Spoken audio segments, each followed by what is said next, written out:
اللهم صل وسلم وبارك على سيدنا محمد وعلى آله وصحبه أجمعين. ازيكم يا حبايب قلبي؟ عاملين ايه؟ يا رب تكونوا بخير. ايه رأيكم بقى في العظمة دي؟ هنعمل ان شاء الله طريقة عمل البسكوت، بسكوت الشاي. هنعمله كده دايب دوبان، بجد هيبقى معاكي تحفة. تعالوا نشوفوا انا عملته ازاي. انا معايا كوبايتين من الدقيق، ومعايا نص كوباية من السكر البودر، ومعايا بيضة، ومعايا باكت من الفانيليا، ومعايا معلقة كبيرة من النشا، ومعايا نص معلقة صغيرة من البيكنج باودر، ومعايا كوباية إلا ربع من السمنة. طبعا السمنة دي متلجة، يعني من التلاجة، والمكونات كلها بدرجة حرارة المطبخ. طبعا يدوبك بس هو السمن هو اللي متلج بس في التلاجة، كان محطوط في التلاجة. طبعا الطريقة دي سهلة جدا، بسيطة ومش مكلفة اصلا خالص، يعني من غير بقى ما تحط زبدة ولا بتاع زبط كتير والكلام ده. هي بيضة واحدة هتعمل لك احلى بسكوت شاي. طبعا الطريقة دي جميلة جدا، روعة بجد، تحفة، بدون بقى مضرب كهرباء ولا عجان ولا خلاط ولا اي حاجة خالص. يا دوبك بالمضرب اليدوي هتعملي احلى بسكوت. طبعا انا كده حطيت الكوباية الا ربع من السمنة. طبعا بخلطهم بعمل السمنة كده، وبعدين بحط عليها يا دوبك بفك السمنة كده، وبعدين بضيف عليها السكر. طبعا بتفضلي تضربي كده السكر مع السمنة علشان عقبال لحد ما لونهم كده يفتح شويه.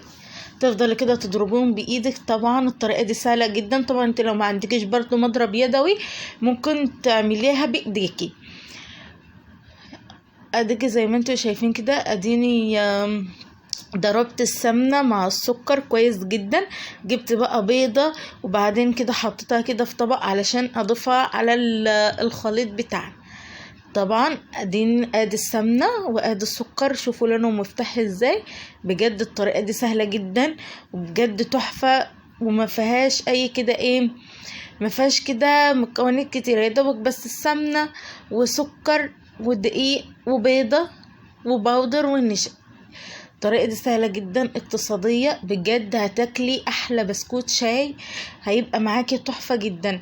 طبعا انا ضفت بقى كده البيضه اهو يا حبايب قلبي، زي ما انتوا شايفين كده. افضل بقى اقلب، ما بقلبش كتير، يا دوبك بس بخلط البيضه مع السمنه ومع السكر كويس جدا، وبعدين بحط الفانيليا زي ما انتوا شايفين كده. اضيف بقى الباكت من الفانيليا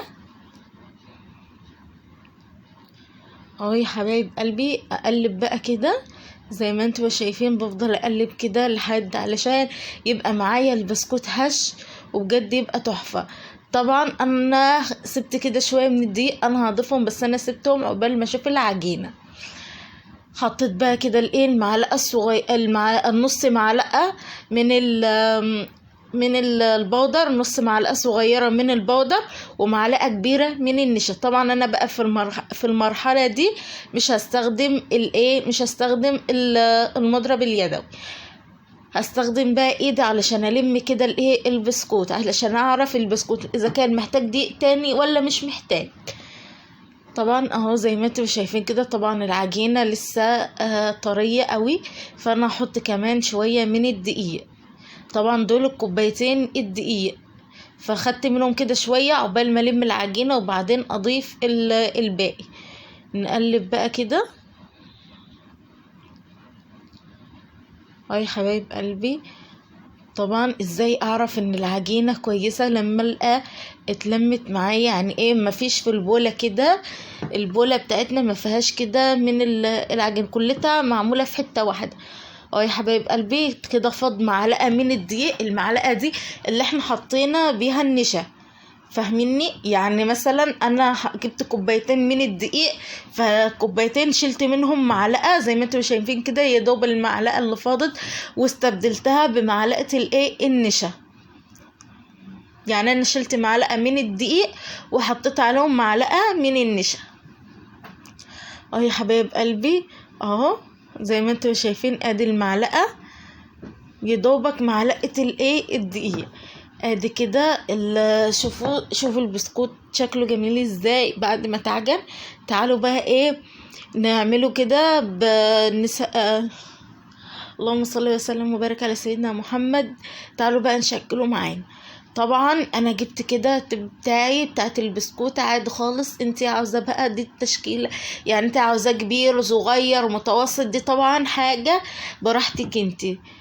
طبعا انا جبت بقى كيس حلواني وحطيته كده في البسكوت، وبعدين جبت كده بتاعتنا، وبعدين بشكل بها البسكوت عادي.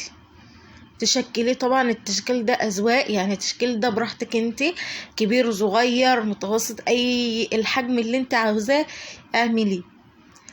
يا حبايب قلبي طبعا نشكله بقى زي ما انتوا شايفين كده.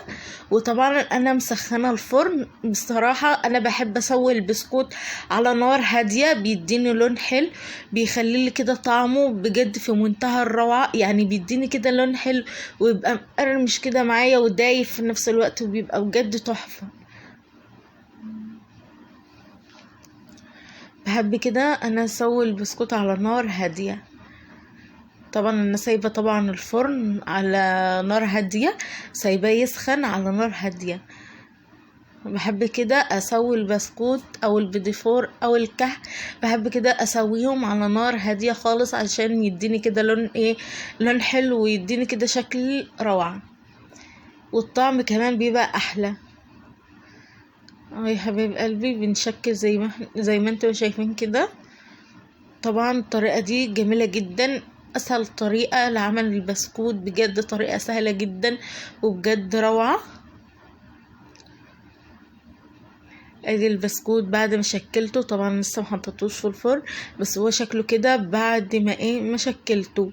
وادي شكل البسكوت بعد ما طيبته. طبعا كان في صاج كده في الفرن، فانا سبته يستوي برضو براحته. شوفوا لونه، انا بحب كده اسويه على نار هاديه، بيديني لون روعه. شوفوا من قدام ومن ورا، بجد لونه تحفه جدا، وبجد كان معايا دايب كده دوب، وبجد كان طعمه جميل جدا. ببيضه واحده هتعملي العظمه دي، بجد حاجه كده جميله، حاجه كده بجد اقتصاديه وبجد تحفه. هي برضو السمنه مكلفه شويه، بس برضو طعمها بيكون احلى، وبيكون طعمه بجد تحفة جدا. ولو عجبك بقى الفيديو ما تنسيش بقى تدوسي لايك وتشتركي في القناة. باي باي.